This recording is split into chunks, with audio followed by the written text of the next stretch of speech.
السلام علیکم ورحمۃ اللہ وبرکاتہ۔ بسم اللہ الرحمن الرحیم۔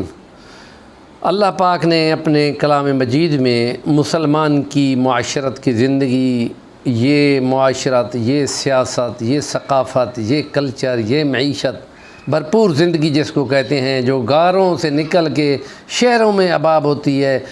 اور حقوق اور فرائض سے مزین ہوتی ہے، اور اس میں تمام نظر جو ہے وہ خدائے رب عز و جل کی طرف ہوتی ہے، جس نے ایک آیت بھیجی ہے کہ فرمایا قل ان صلاتی و نسکی و محیای و مماتی للہ رب العالمین۔ کہہ دو اے پیغمبر، میری نمازیں اور میری قربانیاں اور میری زندگی اور میری موت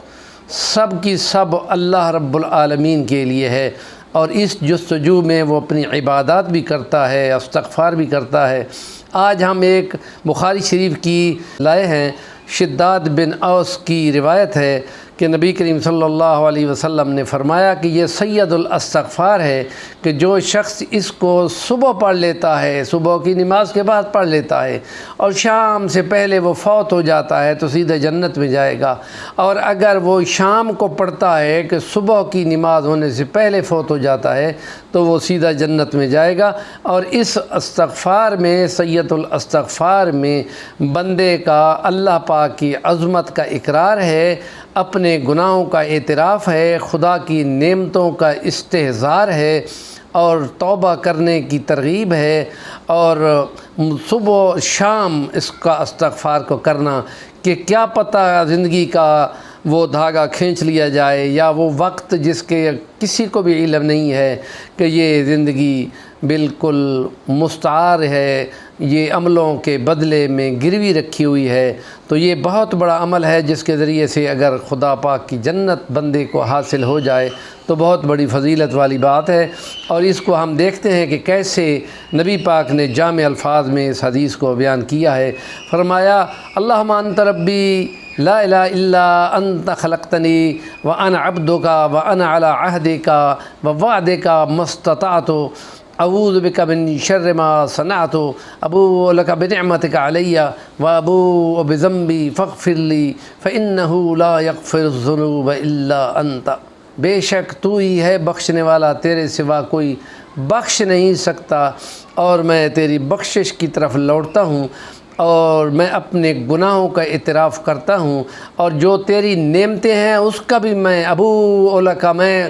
قبول کرتا ہوں، میں اقرار کرتا ہوں۔ جو نعمتیں مجھ پہ ہیں میں نے ہر نعمت کے بدلے میں نیکی اور احسان کو سمجھ کر عبادت کرنی تھی، تو غلطی تو نافرمانی ہے، میں نافرمانی کر بیٹھا، وہ گناہ کر بیٹھا، میں توبہ کرتا ہوں۔ تو توبہ لوٹ آنے کو کہتے ہیں، اور استغفار بخشش طلب کرنے کو کہتے ہیں۔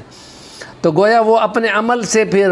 بخشش مانگنا بھی توبہ کا ہی کا حصہ ہے، اور پھر عمل پہ جم جانا، اس لیے کہا توبوا الی اللہ توبۃ نصوحا، اللہ کی طرف بہت بڑی توبہ کرو۔ یہ کوئی توبہ نہیں ہے کہ صبح و شام توبہ توبہ بھی کہتے رہو، گناہ بھی کرتے رہو، یہ ایسی توبہ بندے کے منہ پہ مار دی جائے گی۔ اس لیے بہت اہم ہے کہ فکر مند رہے کہ جو بخشش کے قابل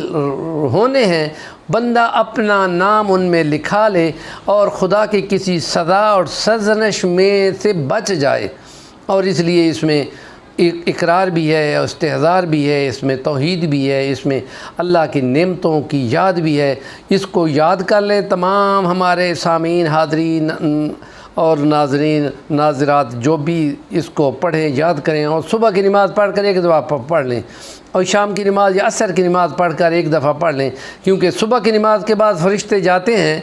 اور رات تک رہتے ہیں، رات تک مطلب عصر کی نماز تک رہتے ہیں، اور عصر کی نماز کے بعد اٹھ جاتے ہیں اور رات والے آ جاتے ہیں۔ یہ ترتیب ہے اس کی، اس لیے اس کو بہت اچھی طرح یاد کرنا چاہیے۔ ہمارے چینل کا نام ہے صفی الرحمن الوانی، ضرور سبسکرائب کریں، اور کام کی بات کا کومنٹ ضرور کیا کریں۔